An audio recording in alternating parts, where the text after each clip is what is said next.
On the show with me now, joining live from Shanghai, is Sean Rain, founder and managing director of the China Market Research Group. Thanks so much for joining us on the show.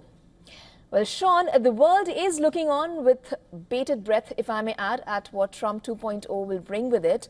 As two of the world's largest economies, both China and the US pay keen attention to their relationship.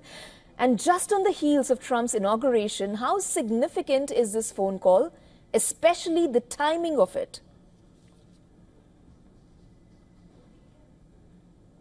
Well, it's great to be here. Thank you for having me. It's important that the United States and China tries to get along a little bit better. And I think it's very clear that on the Chinese side, Xi Jinping and the CPC want to reset relations with the United States. The economy is weak. So the Chinese government said that the economy grew 5.4% in Q4 of 2024, but it seems a lot slower than that for people like me who are living on the ground in China. Retail sales only went up about 3%. So one of the reasons, and the major reason why the economy is so weak, is the movers, the shakers, the investors in China are scared about the geopolitical overhang. So they don't want to invest right now. They want to hold on to their dollars and save for a rainy day because they're worried that the United States is going to impoverish China the way the US has impoverished Iran, North Korea, and Cuba for generations. So I think Xi Jinping wanted to have this call. It was critical, as you said, to try to smooth over some of the tension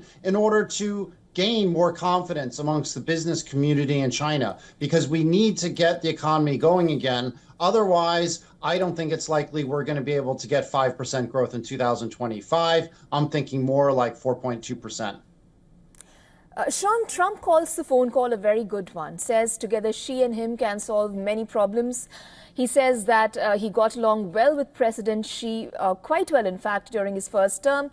And Xi Jinping congratulating Trump on his win in November echoes a similar messaging. However, the bones of contention here are the trade wars, which perhaps are speculated to continue, an indicative increase in tariffs by Trump, and of course, the ban on TikTok.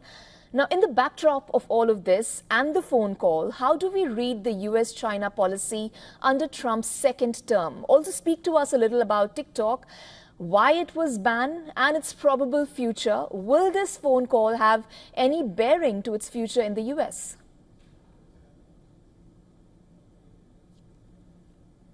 So Trump is a master negotiator, or at least he thinks he's a master negotiator. So he's going to use a mix of shock and awe strategy where he threatens and cajoles China, just like he's done with Denmark and Greenland and Canada and Panama and Mexico. So on the one hand, he's going to be friendly to Xi, which he was during his first administration, and say Xi is a great man, a great leader. He loves China. That's sort of that disassociation, try to get Xi's guards down. But then we all worry in China that he's going to slam China with 60% tariffs. China's trade surplus hit $1 trillion last year. So there are a lot of issues at play. There's also issues about national security, where the Americans are worried that the Chinese are starting to outperform and outcompete the United States in new energy vehicles. They're worried that China's outcompeting in solar panels and in all types of green energy. And so the big thing is that China is now outcompeting the United States in apps like TikTok, which unfortunately and shamefully is banned in India, is about to be banned tomorrow in the United States because the Congress banned it. That's going to hurt 7 million people in the United States who earn money off of TikTok. And so what you see right now is this is not a national security issue. This is an issue of protectionism. This is an issue of hysteria and fear-mongering about China's rise. And that comes a lot from the Republicans, but mostly from the Democrats, like Joe Biden, who's an ideologue and wants to oppress China. I think that Trump is going to try to get TikTok to continue to be able to run in the United States. The first reason is the young people in the young people in the United States love TikTok. Again, there's 7 million creators, there's 190 million users, and they're saying on TikTok, we want Trump to allow TikTok access to the United States. So I think that Trump is going to listen to his base. He's going to listen to the young people, and he's going to say, Biden and the Democrats wanted to ban TikTok. I don't want it.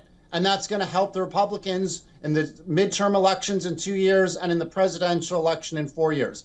But the key is TikTok has no evidence at all. Again, no evidence at all of being a national security threat for the United States. Could it be? Yes. But we need to live in evidence and fact, not fear-mongering and hysteria, which America all too often succumbs to. So we need to allow TikTok to be allowed. I think Trump is going to allow it. He's going to use it as an olive branch. And again, sort of that disassociation of pressure with Xi and China. He'll then slam tariffs the next day or a week later and say, well, look, I'm being fair. I'm letting TikTok back into the United States, but I also think we need to close this trade deficit. We need the Chinese to buy more American beef. We need them to buy more soybeans. We need to buy them more lobsters from Maine. So I'm hopeful that their TikTok is going to be allowed. And I think India should allow it too for the same reasons, because it's just protectionism and fear mongering. And that doesn't help anyone. That hurts the consumers in India, hurts the consumers in America, and it hurts the profits of all these companies. Sean, thank you so much for your analysis. Unfortunately, due to the paucity of time, we will have to pick it up another day. Thanks so much for joining us on the broadcast. Thank you for having me. One last thing, my book, The Split, just came out in India a couple weeks ago. So I hope readers will read the book. Thank you so much. Congratulations. Thank you so much. For all the latest news, download the WION app and subscribe to our YouTube channel.